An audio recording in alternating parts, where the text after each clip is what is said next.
ముందుగా వనిపెంట అనే గ్రామం చేరుకున్నాడు. ఆ గ్రామంలోని విశ్వబ్రాహ్మణులు ఎదురు వచ్చారు. పీఠాన్ని ఊరి ముందే ఆపివేశారు.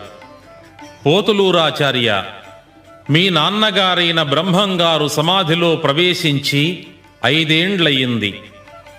ఈనాటికి ఏనాడో మీ తండ్రిగారి శరీరం కూడా శిథిలమై మట్టిలో మట్టిగా మారిపోయి ఉంటుంది. అయినా మీ అమ్మగారు మాత్రం ఇంకా ముత్తైదువగానే జీవిస్తోంది. ఇది భరించరాని దురాచారం, నేరం కూడా. కనుక మీ అమ్మగారు గోవిందమాంబ పూర్తిగా ముండ మోసేంత వరకు ఈ గ్రామంలోని విశ్వబ్రాహ్మణులు బ్రహ్మంగారి పీఠాన్ని వెలివేస్తున్నారు. తీర్థప్రసాదాలు కూడా ముట్టము, వెళ్లమని త్రిప్పి పంపించారు.